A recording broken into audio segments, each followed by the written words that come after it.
말씀 시편 23편 1절 말씀입니다. 다 같이 시작. 여호와는 나의 목자시니 내게 부족함이 없으리로다. 아멘. 살아계신 하나님이 여러분과 저의 목자 되시는 줄로 믿습니다. 오늘부터 시작해서 앞으로 몇 주간은 이 시편 23편 말씀을 아주 깊이 있게 묵상하는 가운데 주님께서 우리의 마음도 육체도 치유해 주시고 우리의 힘들었고 으러졌던 모든 것들이 회복되는 주님의 손길을 경험하게 되기를 소망합니다. 기독교 신앙은 살아계신 하나님과 우리와의 관계예요. 근데 하나님은 보이지가 않아요. 만질 수가 없어요. 보이고 만질 수 있다면 우리가 입중에 보일 수도 있고 참 좋을 텐데 하나님은 영이시기 때문에 우리가 주님을 만나고 주님과의 관계를 정립하고 우리 주님과의 관계를 이어가는 이 모든 관계들은 이것이 영적인 일이기 때문에 사실은 볼 수도 만질 수도 없어요. 그러나 그렇다고 해서 우리 신앙이 관념적이고 추상적이고 너무 막연하게 그렇게만 이루어지지 않는다라는 거예요. 하나님께서 우리가 주님을 만나고 신앙이 성장하고 성장하고 이렇게 신앙생활을 해가는 것이 실제적으로 마치 우리가 매일 일어나서 밥 먹고 직장 가고 생활하고 하는 것 하듯이 실제적으로 되도록 그렇게 구체적으로 우리에게 말씀해 주셨는데, 하나님과 우리와의 관계가 목자는 양 치는 사람이에요. 양을 돌보는 사람이에요. 목자와 양과의 관계와 같다라는 거예요. 전 세계에서 장례식 때 가장 많이 사용되는 말씀이 오늘 이 말씀입니다. 제가 한미가정, 남편이 미국 분인데 돌아가셨어요. 평생 군대 생활하셨고 한국에서도 근무하셨고 그런데 그 부인은 이제 한인교회에 나오기 때문에 이제 장례식을 그 남편이 가족들이 다니던 미국 교회에서 집례하고 대신 저에게 한 순서를 맡겨주셨어요. 그래서 제 순서 보니까 시편 23편을 낭독하는 거예요. 장례식 식중에. 그런데 제 발음이 시원찮지요. 미국 사람들이 알아들을까? 억양도 시원찮지요. 그런데요, 이 시편 23편을 읽으면서 한마디 한마디 하는데 전체가 그냥 아멘 아멘 하면서 은혜 받는 거예요. 이 23편, 시편 23편 별명이 있어요. 사람들이 영적인 지성소다 그래요. 그러니까 지성소가 뭐예요? 원래 성소에서 그 갈라져서 휘장으로 쳐서 지성소, 그곳은 대제사장이 1년에 한 번만 가서 하나님 만나는 곳이에요. 그런데 이 시편 23편이 바로 영적인 지성소다. 하나님을 만나는 장소다. 아주 우리 영혼 속에 하나님을 만나는 아주 깊은 장소다라고 하는 별명이 붙어 있는 거예요. 많은 목사님들이 그렇게 말씀하십니다. 우리 영혼의 치유, 진정한 치유, 이 말씀 속에 들어갈 때, 이 말씀 속에서 하나님을 만날 때 우리 영혼이 회복되고 치유가 된다. 그래서 영혼의 만병통치약 이렇게 부르기도 합니다. 이 매일매일 우리 삶에서 경험하는 하나님과 우리와의 관계는 무엇과 같은가? 목자와 양과의 관계가 같다는 거예요. 한때 어떤 사람들은 이렇게 생각했습니다. 하나님, 크고 그 무궁하신 하나님이 그 만물 통치하실랴, 여러 사람 관리하실랴, 아이고 바쁘신 하나님이 나같이 그냥 평범하고 보잘것없는 사람한테 관심이 있으실까? 그래서 이렇게 생각했어요. 이 우주 만물은 마치 시계 태엽을 감아놔서 그 다음에 감아놓기만 하면 그냥 저절로 시계가 착각착각 돌아가듯이 하나님이 이 우주 만물을 제대로 원리대로 다 만드시고 그리고서는 더 이상 관여 안 하신다. 그래서 지나가는 나그네가 개미들이 지네들이 뭘 물어다 놓든 뭘 자기들끼리 전쟁이 붙든 말든 그냥 신경 안 쓰고 나그네가 지나가듯이 하나님께서 우리 개인사, 우리 개인의 우리 개인사는 별로 관심을 갖지 않으시고 내버려 두신다 라고 하는 생각을 가졌어요. 그것이 디이즘, 이신론이에요. 잘 믿는다는 사람, 많이 배웠다는 사람, 신학자들 중에서도 그런 생각 갖고 있었던 사람들이 있었습니다. 지금도 일부 있어요. 그런데 신약, 구약 성경에서 보여주신 하나님은 그런 하나님이 아니란 말이에요. 한번 생각해 보세요. 가난한 목동이 어찌어찌 해서 품삯을 모으고 모아서 양 한 마리 샀어요. 그러면 그 양은 뭐처럼? 자기 딸처럼 아끼고 먹이고 보살피고 너무 귀하고 이뻐서 잘 때 방에 데려와서 같이 자고 한단 말이에요. 그 양 새끼 한 마리를. 그리고 거기가 털에 뭐가 묻으면 털어주고 짐승이 와서 해하려고 그러면 보호해주고, 그리고 그 양이 이제 커서 새끼 나면 그 새끼도 그렇게 예뻐해주고, 점점점 불어나서 몇 마리가 몇십 마리가 돼도 이 목자는 그 양을 다 한단 말이에요. 그리고 각자 이름을 다 붙여주고, 너는 뚱뚱뚱떼야, 너는 너무 덜렁대 덜렁아, 다 이름을 붙여서 이름을 부른단 말이에요. 그러면 그 양은 자기 부름을 알아요. 그 짐승인 양이 주인이 나를 부르는구나 하면서 아는 거예요. 이렇듯 목자와 양과의 관계가 마치 하나님과 우리와의 관계가 같다 하는 거예요. 하나님께서 세심히 그 양을 목자가 양을 돌보듯이 여러분과 저의 삶을 돌보시는 줄로 믿습니다. 우리 신앙이 나와 우리 하나님과의 관계가 이렇듯 목자와 양과의 관계가 같다라는 거예요. 오래전부터 하나님께서 이스라엘 민족에게 메시아를, 즉 인류를 구원할 그분을 힘입어서 우리가 천국 가게 되고 영생 얻게 되고 구원받게 되는 메시아 그리스도를 보내주시겠다 하는 약속을 주시면서 어떤 메시아가 오시겠는가? 목자로서 여러분을 목자처럼 그렇게 인도하고 보살피고 하나 세심히 에브리데이 24시간 떠나지 않고 지키는 목자로서 메시아를 보내주겠다, 이런 약속을 해주셨어요. 이사야 40장 10절 11절 제가 읽어볼게요. 예수님 오시기 약 700년 전에 주신 예언입니다. 보라, 여호와께서 장차 강한 자로 임하실 것이요 친히 그 팔로 다스리실 것이라. 보라, 상급이 그에게 있고 보응이 그에게 있으며 그는 목자같이 양무리를 먹이시며 어린 양을 그 팔로 모아 품에 안으시며 젖먹이는 암컷들을 온순히 인도하시리로다. 그래서 이스라엘 사람들은 이 말씀, 이 예언에 의지해서 메시아를 기다렸는데 그 메시아가 어떤 사람으로 오실 것인가?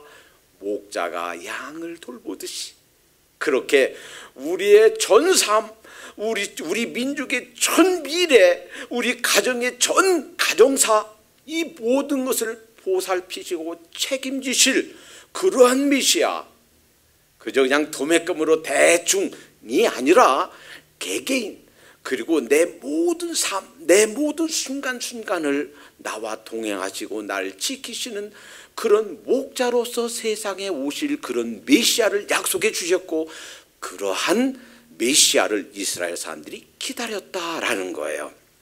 시편 22편, 23편, 24편은 이 그리스도 메시아, 하나님께서 약속해 주신 메시아에 대한 예언의 말씀입니다. 그런데 시편 22편, 23편, 24편은 그 메시아의 각기 조금씩 다른 양상, 다른 역할, 그 다른 모습을 보여주고 있습니다. 그래서 요약하면 다음 것 같아요. 시편 23편은 역할에 있어서 우선 시편 22편부터 자기 양들을 위해서 죽으시는 선한 목자에 대해서 말씀하십니다. 시편 23편은 자기 양들을 위해서 살아계셔서 돌보시는 그런 목자로서 말씀하십니다. 시편 24편은 자기 양들을 위해서 다시 오실 목자장으로서의 메시아를 말씀하십니다. 또 하나 시간적인 측면에서 시편 22편은 선지자 되신 선한 목자의 과거의 고난을 노래합니다. 시편 23편은 제사장 되신 선한 목자의 현재적인 은혜, 현재적인 돌봄에 대해서 말씀하십니다. 시편 24편은 왕 되신 목자장으로서 영원한 영광을 노래합니다.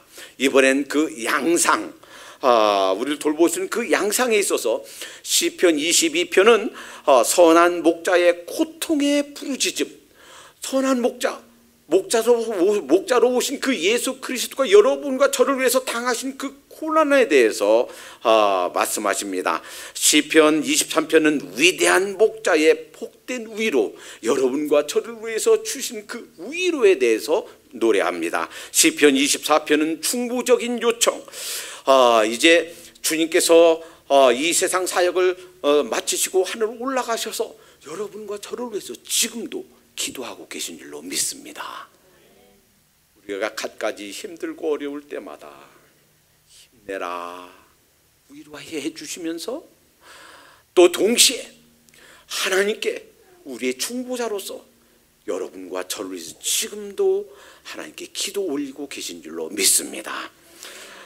거리 면에서 시편 22편은 집을 떠나 멀리 있는 선한 목자에 대해서 노래한다면 23편은 양을 집으로 데려오는 위대한 목자로 우리에게 가르쳐 주십니다. 시편 24편은 집에 계시는 목자장, 늘 집에 계시면서 양 곁을 떠나지 않고 이제 봄 되면 멀리 양들을 끌고 나가서 이제 이 산 저 산 저 언덕 저 높은 곳까지 두루루 다니면서 양들을 먹입니다. 그러나 이제 겨울이 되면 그러지 않죠. 그러면 다 집으로 데려와요. 그리고 집에는 그 돌로 쌓아놓은 담으로 있는 그 이제 우리가 있단 말이에요. 그리고 그 문처럼 있는 그 입구는 누가? 목자가 지키고 있어요. 거기서 잠잘 때 거기서 자요. 어떤 늑대나 곰이 들어와서 그들을 해하지 못하도록 이렇게 지키시는 그러한 목자로서 여러분과 저를 지키고 계신 줄로 믿습니다. 오늘은 여호와는 나의 목자시니 이 부분만 내게 부족함이 없으리로다 하는 말씀은 또 다음 주에 살펴보겠는데, 여호와는 나의 목자시다 한번 따라해 보겠습니다. 여호와는 나의 목자시니, 한 번 더, 여호와는 나의 목자시니. 여호와, 우주 만물을 지으신 하나님, 그분이 나의 목자 되신다. 이거는 보통 은혜가 아닙니다. 그런데요, 한 가지 중요한 사실이 있습니다. 여호와는 나의 목자시니라고 고백할 수 있는 이 고백은 내가 그 예수 그리스도를 통해서 하나님을 믿고 그 구원의 은혜를, 십자가 은혜를 받아들인 사람에게만 해당됩니다. 어떤 사람들이 이렇게 생각해요. 하나님은 차별하지 않으십니다. 물론 이 믿기 전에 어떤 사람이 구원받을 수 있는가? 믿기 전에 믿을 수 있는 자격에 대해서는 차별이 없습니다. 유대인이나 헬라인이나 백인이나 흑인이나 황색인이나 돈이 많은 자나 없는 자나 상관이 없어요. 많이 배운 자나 못 배운 자나 상관이 없어요. 누구든지 예수를 믿을 수 있습니다. 그런데 예수님을 믿든 안 믿든 하나님께서 똑같이 살아가신다, 똑같이 은혜 주신다, 똑같이 상급 주신다. 맞나요? 맞다고 생각하면 성경을 잘못 이해한 것이고, 성경에 대한 가르침을 아전 인수격으로 잘못 가르치는 거짓 가르침입니다. 하나님께서는 예수님 믿는 자나 안 믿는 자나 똑같이 차별 없이 그렇게 대하시고 똑같이 상급을 주신다? No way. 아니에요. 마태복음 25장에서 양과 염소를 마지막 날에 갈라놓으신다고 그랬습니다. 예수님을 믿는가 안 믿는가, 그리스도의 십자가 보혈을 받아들이는가 안 받아들이는가에 따라서 천국이냐 지옥이냐 갈라놓는 것이 하나님의 은혜예요. 그것이 공평이에요. 믿는 사람도 천국에 보내주시고 안 믿는 사람도 천국에 보내주시면 그게 공평이 아니에요. 그것이 불공평이에요. 예수님을 믿되 열심히 믿고 많은 시간들을 잃어버린 영혼들을 위해서 주님이 몸내 교회를 섬기기 위해서 애쓰고 수고한 열심히 있는 신앙생활하는 사람과 그저 이름만 크리스찬이에요. 왔다리 갔다리 하는 것도 없고 그냥 나 대신 다른 사람이 하겠지, 아이고 다른 사람이 하겠지 핑계대고 그렇게 그냥 마치 그냥 날라리처럼 그렇게 신앙생활한 사람과 똑같은 상급이 아니란 말이에요. 양과 염소를 갈라놓을 뿐만 아니라 고린도서에 보니까 해와 달과 별의 영광이 다르다고 그랬습니다. 별과 별의 영광이 다르다고 그랬습니다. 하나님께서 갚아주시는 것은 다르단 말이에요. 하나님은 어떤 하나님인가? 차별하시는 하나님이에요. 에서와 야곱을 똑같이 사랑하신다? 너 왜 어디에 성경에 그렇게 써 있나요? 아니에요. 하나님께서는 에서를 미워하시고 야곱을 사랑하셨다라고 그랬어요. 왜 그랬나요? 에서는 장자예요. 그런데 장자의 직분을 소홀히 했어요. 그 말은 하나님을 사랑하지 않은 거예요. 야곱은 성격이 좀 거짓말도 잘하고 뭐 이렇게 사실 좀 인격이 좀 바르지 못한 사람이었습니다. 그런데 생활이 조금 시원찮아도 인격이 바르지 않아도 뭐가 있었느냐? 하나님을 위한 신앙이 있었어요. 장자 직분에 대한 메시아 계보를 이어가기 위한 장자 직분에 대한 신앙이 있었어요. 하나님은 그것을 귀하게 보신 거예요. 그리고서 하나님께서는 에서를 미워하시고 야곱을 사랑하셨다는 거예요. 하나님을 믿는가 안 믿는가에 따라서 차별하십니다. 열심으로 섬겼는가 안 섬겼는가에 따라서 헌신했는가 안 했는가에 따라서 차별하시는 것이, 이것이 공평이고 이것이 성경의 가르침입니다. 이제 여호와는 나의 목자시니, 이 말씀은 누구에게만 해당되는 말씀인가? 마음을 겸손하게 내려놓고 주님 제가 죄인입니다. 하나님 저를 용서해 주세요. 나도 이제 예수님 믿겠습니다. 예수님이 십자가에서 돌아가신 것은 바로 저의 죄를 위해서 돌아가신 것임을 믿습니다 하고 믿는 자에게만 해당되는 말씀이에요. 아직까지 예수님을 믿지 않으셨다면 믿게 되기를 적극 강력 추천드립니다. 맞습니다. 예수님 영접하는 자에게만 고백할 수 있는 그러한 특권이에요. 자, 그러면 여호와는 나의 목자시니 라고 했을 때 어떤 의미가 있는가? 많은 의미가 있지만 오늘 세 가지 부분만 묵상해 보겠어요. 여호와는 나의 목자시다 하는 것이 무슨 의미인가? 첫 번째, 이 목자는 값을 주고 양을 산 그러한 목자다라는 거예요. 나는 그분의 양이고 그분은 우주 만물을 지신 여호와 하나님은 나의 목자십니다. 그런데 내가 죄 중에 태어났어요. 사실 여러분과 저는 죄인이었습니다. 그런데 그분이 우리를 사셨어요. 뭘 주고 샀는가? 예수 그리스도의 피값으로 산 줄로 믿습니다. 예수님께서 십자가에서 여러분과 저를 위해서 십자가 돌아가심으로 그분께서 우리를 사주셨어요. 양은요 가장 의존적인 동물이랍니다. 하다못해 사슴은 누가 호랑이나 사자나 표범이 달려오면 그들보다도 빨리 뛸 수 있는 네 다리가 있어요. 빨리 도망가요. 그리고 고슴도치는요 잡아먹으려고 그러면 털을 탁 세워서 어느 동영상에 보니까 표범이 고슴도치를 아주 그냥 시시껄껄하게 알고 공격했다가 죽었어요. 죽었는데 보니까 이 고슴도치 털, 그 털 하나하나가 침이에요. 보니까 뭐 입에도 들어가고 막 위에 막 심장에까지 박혔어요. 표범. 그러니까 고슴도치는 누가 공격해오면 자기 몸을 똘똘 말아서 침으로 쏜단 말이에요. 그런데 이 양은 사슴처럼 도망갈 수도 없고 고슴도치처럼 쏠 수도 없고 날카로운 이빨이 있는 것도 아니고 할 수 있는 게 아무것도 없어요. 자기 방어 능력이 아무것도 없어요. 그러니까 많은 동물 중에 가장 약하고 가장 의존적이고 그 주인 되는 목자가 보살펴 주지 않으면 그냥 한시도 살아갈 수 없는 것. 그래서 때로는 진딧물이 그냥 벼룩 같은 것이 몸에 붙으면 이 양은요, 양털이 얼마나 이게 좀 접착이 강해요. 그러니까 안 떨어져요. 아무리 비벼대고 그래서는 가려가지고 돌에 막 비벼서 살이 그냥 패이고 상처가 나도 그래도 막 개려워서 긁는데 안 떨어져요. 살점이 떨어져 나가도 안 떨어져요. 그러니까 이 주인이 하다못해 진딧물 하나까지 보살펴 주지 않으면 살아갈 수가 없는 것이 양이다. 그런데 그 양 같은 존재가 여러분과 저다라는 거예요. 우리 인간이 바로 이 양 같은 존재다. 그리고 그 의존적인 힘없고 약하고 우리 힘으로 살아갈 수 없는 그런 양 같은 존재인 우리들에게 하나님께서 우주 만물을 지으신 하나님께서 목자 되신 줄로 믿습니다. 그 다음에 두 번째, 모든 동물 중에 가장 미련한 동물이 양이래요. 양은요 근시해요. 멀리 보질 못해요.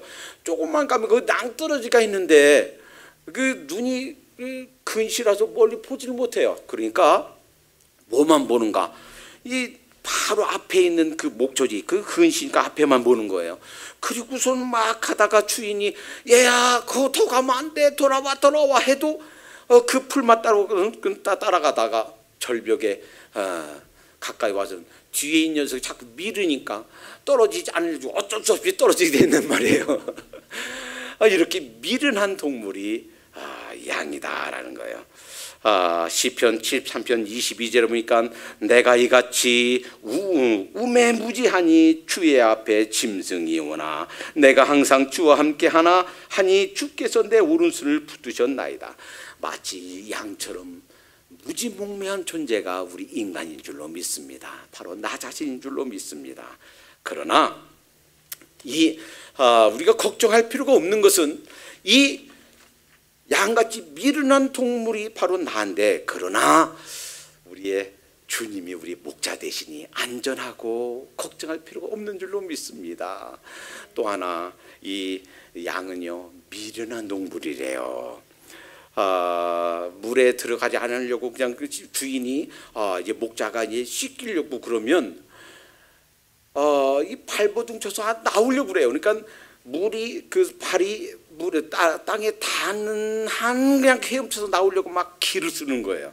그래서 양을 씻기려면 그렇게 해야 된답니다. 물이 천목 넣고 발이 닿지 않는 부분까지 넣어서 둥둥 떠야 그때서 자기 몸을 양의 그 주인에게 맡긴다는 거예요. 미련하고 고집센 동물이 양이랍니다. 마치 무엇처럼? 바로 우리처럼 미련하고 게다가 고집까지 세요. 20세기 초에 윌리엄 바브라는 그 미국 학자가 남미 그 가야나에서 이상한 광경을 발견했어요. 개미들이 떼를 지어 가는데 대개는 개미들이 자기 집에다가 먹이를 나르는 것이 그것이 통상적인 개미의 활동인데 떼를 지어서 계속 하는 거예요. 그래서는 이 학자가 윌리엄 바브라는 학자가 따라가 봤어요. 그랬더니 이 개미가 서클을 이루어서 서클을 뱅뱅뱅뱅 돌고 또 돌고 돌고 또 돌고 계속 돌고 있는 거예요. 그런데 그 둘레가 400m나 되었다고 그럽니다. 지금 이 자리 출발한 개미가 다시 400m를 돌아서 오는데 2시간 반이 걸렸답니다. 그래서 끝까지 잘 살펴봤더니 이 개미들은 습성이 있어요. 습성이 앞에만 보고 간다. 앞에 있는 친구, 앞에 있는 그 친구만 따라간다 라고는 한 가지 원리만 있어요. 다른 거 아무것도 없어요. 그래서 그 앞에 있는 친구가 가는 대로 따라다닙니다. 그러다 보니까 뭐가? 그 서클, 그 원을 400m나 되는 원을 돌고 또 돌고 돌고 또 돌고 계속 돌다가 결국 그 많은 개미떼가 다 전멸했답니다.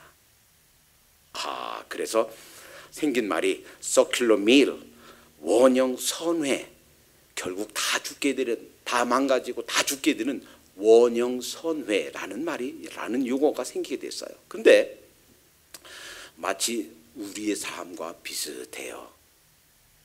세상에 살려면 돈이 있어야 돼. 돈 벌어야 돼.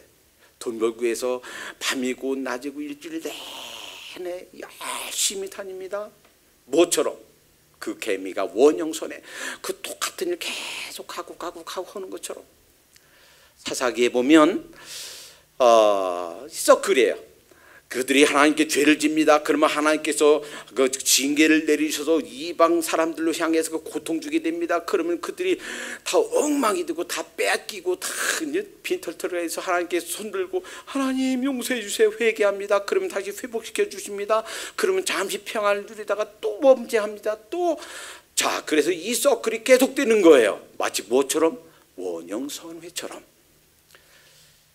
우리 삶이 이렇게 이 개미가 원형선회에 들어가서 서큘러 밀에 들어가서 그렇게 돌기만 하다가 죽어버린 멸망하는 그런 개미와 같은 삶을 살게 되지 않기를 바랍니다. 무엇을 생각해야 되는가? 내가 어디로 가고 있는가? 내가 가고 있는 이 삶의 끝이 무엇인가? 이 세상 삶뿐만 아니라 이후의 삶 너머에 저 세상에서 나의 미래가 어떻게 될 것인가? 내가 가고 있는 방향이, 내가 지금 살고 있는 이 삶이 제대로 된 삶인가? 이대로 가다가는 아주 천길 낭떠러지도 떨어지게 될 위험한 삶은 아닌가? 돌아보고 점검해보고 하나님 앞에 우리를 살펴보아야 될 줄로 믿습니다. 이 완고한 양 같은 동물, 우리 양 같은 우리 인생들이 이런 서큘러 밀, 원형 선회에서 벗어나는 길은 잠시 서서 정말 주님께서 날 보살피시는 그런 여호와가 나의 목자 되는 그런 삶을 살고 있는가? 오늘 다시 한번 점검해 봐야 될 줄로 믿습니다. 여호와는 나의 목자시니 라고 했을 때 첫 번째는 그리스도를 통하여 하나님께서 나를 값쓰고 산 그런 목자다라는 것이고, 둘째, 양의 소유권자가 목자다라는 거예요. 그 목자는 바로 우리 하나님이십니다. 그러니까 우리는 종종 이렇게 생각해요. 내 인생은 내 거야. 특히 한국 사람들은요, 우리 자녀들을 향해서 내 자녀는 내 거야 이런 생각이 있어요. 그러니까 그냥 함부로 맴매도 하고 함부로 이렇게 해라 저렇게 해라 이거 하지 말라 저거 하지 말라. 그런데 미국에서는 아니지요. 미국 사람들은 자녀 내 것이 아니다. 이런 개념이 있어요. 그래서 어렸을 때부터 초등학교 때부터 엄마가 맴매하니 아빠가 맴매하니 신고해. 그래서 잘못 맴매하면 어린애들이 신고하도록 실제로 학교에서 가르쳐요. 참. 그런데 양의 소유권, 내 인생의 주인이 내가 아니다라는 거예요. 2001년 6월 12일 새벽 6시에 티모시 맥베이라는 사람이 사형당했습니다. 그 사형당한 죄의 죄목은 1995년 4월 19일 9시 1분 오클라호마시 알프레드 무라 연방정부 건물을 폭파한 죄예요. 아마 여러분들 다 기억할 거예요. 그런데요, 티모시 맥베이 이 사람이 사형당하는 꼴깍 죽는 그 순간까지 마치 주문을 외우듯이 외운 중얼거린 한마디가 있는데, 그것이 내 인생의 주인은 나라는 시예요. 내 인생의 주인은 나. 이 티모시 맥베이 이 친구만 그런가요? 사실은 우리는 이 친구처럼 그런 험악한 큰 폭력적인 일은 안 했지만 사실은 그 인생의 주인이 바로 나인 것처럼, 내가 그 내 인생의 주인인 것처럼 그렇게 사는 삶의 자세는 똑같다라는 거예요. 많은 세상 사람들은 내 인생의 주인이 나고 내가 가지고 있는 물질도 다 내 것이고 내가 가지고 있는 재산과 이 모든 현금도 다 내 것이니까 내 마음대로 할 수 있는 거야. 내 인생의 길은 내가 결정하고 내 미래는 내가 결정할 거야. 마치 내 인생의 주인이 나인 것처럼 착각하며 산단 말이에요. 그러나 내 인생의 주인은 내가 아니라 하나님이신 줄로 믿습니다. 잠시 하나님께 저희가 맡기신 거예요. 제 육체도 제 물질도 내 집도 내 재산도 내 건강도 내 재물도 내 은사도 내 재주도 잠시 내게 맡긴 거예요. 하나님께서 세움할 겁니다. 내가 너한테 맡겼던 내 육체 어떻게 관리했니? 내가 너한테 맡겼던 물질 어떻게 관리했니? 내가 너한테 잠시 맡겼던 시간들 어떻게 보냈니? 이 세상 떠나는 때 이 우주 만물이 그 종착역 결말을 내리는 그 마지막 날에 하나님께서 우리에게 요구하시고 셈하실 겁니다. 우리는 그때 고백해야 됩니다. 정말 무익하게 살았는지, 정말 하나님께 기뻐하신 대로 내 건강과 물질, 시간과 재능을 바치면서 살았는지. 여호와는 나의 목자시니 하는 이 고백에는 주님, 제 인생의 주인이 제가 아니고 하나님이십니다 라고 하는 고백이 담겨 있는 줄로 믿습니다. 이제 내 권리를 하나님께 드리면서 살아야 되겠어요. 하나님, 제가 제 인생의 주인인 것처럼 착각하며 살은 거 용서해 주시옵소서. 이제 결정권도 남은 인생은 내 그 모든 소유와 내게는 모든 것들이 그 소유자가 바로 소유권이 하나님에게 있음을 기억하고 하나님께 모든 결정권, 모든 주권을 내어듭니다. 이런 자세로 살아야 될 줄로 믿습니다. 적어도 여호와는 나의 목자시니 라는 이 고백 속에는 세 번째, 하나님께서 양을 돌보시는 그 보호자가 바로 하나님이시다라는 고백인 줄로 믿습니다. 우리는요, 세상 살면서 현대인들이 가진 공통적인 불안, 공포를 느끼는 5가지가 있다고 그래요. 첫째, 가난에 대한 공포입니다. 내가 가지고 있는 거 어느 날 갑자기 다 날려버리면 어떡하지? 내가 그 믿고 있었던, 내가 믿고 안심하고 의지하고 있었던 몇백만 불 혹은 몇십만 불, 그리고 이 사업체, 이 재산, 이거 그냥 어느 날 순간 다 뺏기고 다 날아가면 어떡하지? 가난에 대한 공포가 있어요. 실패에 대한 공포가 있습니다. 이 고생하고 이 애쓰는 모든 것이 물거품이 되면 어떡하지? 세 번째, 질병에 대한 공포가 있습니다. 어느 날 해결될 수 없는 풀치의 병이 나에게 엄습해 오면 어떡하지? 많은 사람들이 생각지도 못한 이런 갑작스러운 이런 질병이 엄습해 오고, 예전에는 있지도 않았던 병명도 없었던 그런 신종병들이 현대에 자꾸 새롭게 생겨나고, 또 박테리아, 그 무엇으로도 잡을 수가 없는 신종 박테리아가 막 생겨나기 시작하는데 내가 풀체병이 걸리면 어떡하지? 네 번째는 노후에 대한 공포입니다. 나를 돌봐줄 사람이 다 떠나면 어떡하지? 아내도 떠나고 남편도 떠나고 자식도 날 버리게 되고 혼자 남으면 어떡하지? 노후에 대한 그런 공포예요.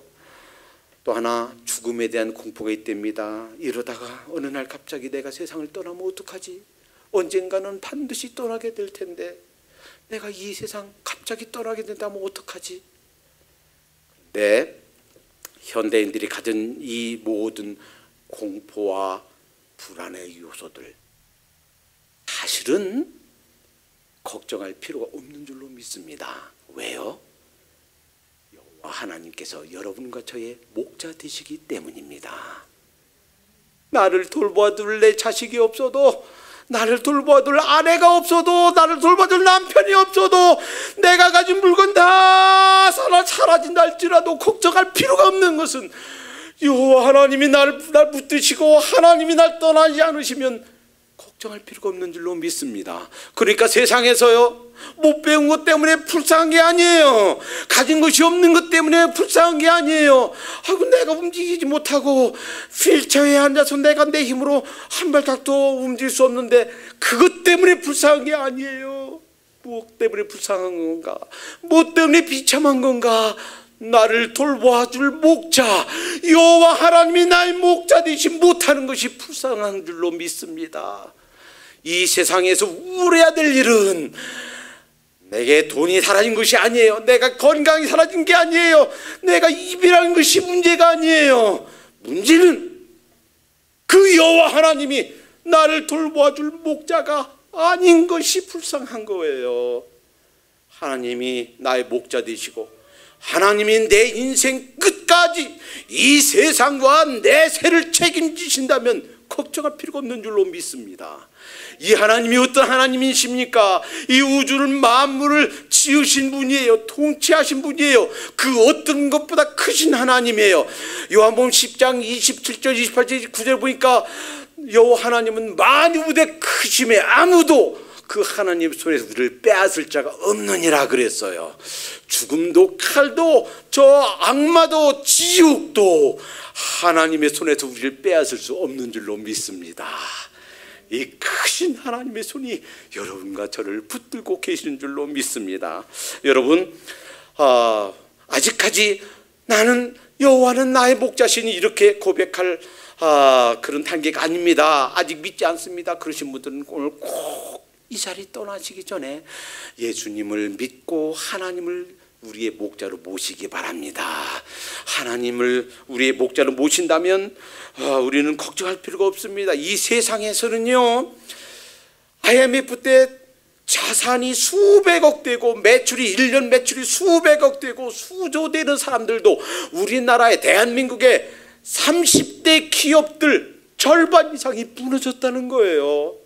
재산이 수조억 된다면 적어도 몇 대는 가겠다라고 생각했던, 자타가 그렇게 공인했던 그런 사람들이 어느 날 갑자기 다 빈털터리가 되고 지하철 파괴돼서 지하철에 신문지도 없고 탈차는 그런 신세가 된 사람들이 하나둘이 아니라는 거예요. 여러분, 이 세상에서는요, 그 무엇도 우리를 개런티 해줄 수가 없습니다. 내가 아무리 건강해도, 내가 아무리 지혜와 능력이 뛰어나도 교통사고로 내 신경 하나만 잘못되면요, 우리의 모든 운동신경도 모든 기억도 다 날아가 버릴 수 있어요. 양처럼 미련하고 그렇게 약한 동물이 바로 여러분과 저희는 우리 인간들이에요. 그러나 걱정할 필요가 없는 것은 여호와 하나님께서 우리의 목자 되신 줄로 믿습니다. 세심하게 보살피고 무엇이 필요한가, 어떤 질병이 걸렸나, 어떤 짐승이 헤아리려고 하는가, 어떠한 진딧물이 와서 괴롭히고 있는가 살펴서 목욕해주고 소독해주고 보호해주고 먹이시고 풀로 물로 우리를 공급해 주신 분이 여호와 하나님, 만군의 주 여호와 하나님, 우리의 목자 되신 줄로 믿습니다. 기도하겠습니다. 잠시 기도하기 전에 이런 기회를 드리겠습니다. 나는 지금까지 교회는 다녔지만 그 예수 그리스도를 믿지 않았습니다. 십자가에서 나를 위해서 돌아가신 그 예수 그리스도를 이제 나도 예수님 믿고 제 인생의 구세주와 주님으로 영접하겠습니다. 그 하나님의 은혜를 덧입겠습니다. 나도 여호와는 나의 목자시니라는 고백을 할 수 있는 자격을 얻기 원합니다.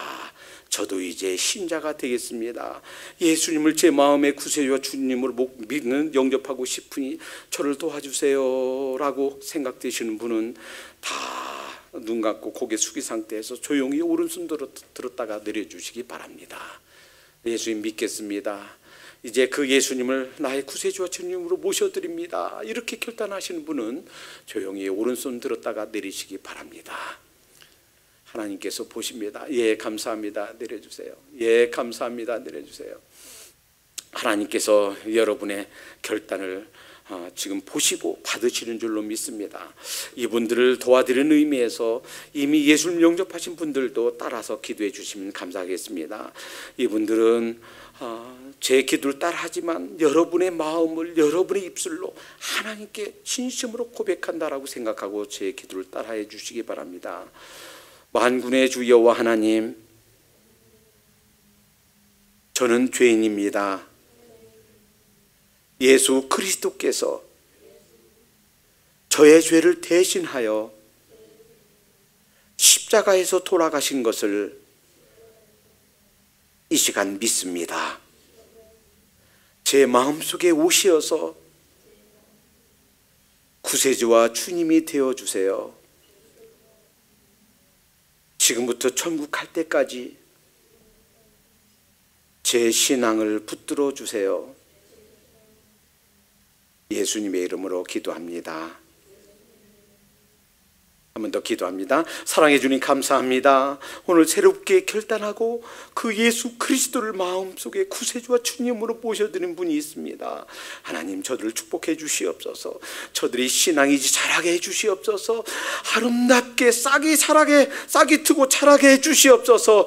이제 훌륭한 하나님의 일꾼으로 성장하기까지 주님께서, 성령님께서 보호해 주시고 진정한 목자 되셔서 보살피시고 저들을 정말 주님께서 살펴주시옵소서.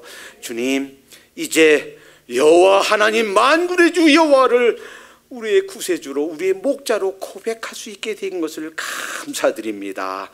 이제 피값 주고 사신 양인 우리들을 피값 주고 사신 그 목자 되신 하나님을 이제 잘 따라가며 잘 순종하며 살 수 있도록 인도해 주시옵소서. 내가 내 인생의 주인이 아니라 목자 되신 우리 하나님이 내 인생의 주인이라는 사실을 기억하면서 그 주님께 모든 결정권과 주권을 내어드리며 살게 해 주시옵소서. 이 세상에서 힘들고 어려운 많은 고비고비 어려운 순간들을 만날 때마다 참된 목자 되신 하나님, 우리를 보살피신 그 하나님을 부르고 의지하여 하나님 이 세상 삶 이기게 하시고 그 모든 어려움과 고통들, 환난들을 이기게 하시고 영원토록 주님의 품 안에서 안아주시는 내세에서의 아름다운 상급도 받아 누리는 그러한 참된 목자를 주님으로서 모신 그런 양으로서의 축복을 누리며 살게 해 주시옵소서. 예수님의 이름으로 감사하며 기도합니다. 아멘. 부르신 곳에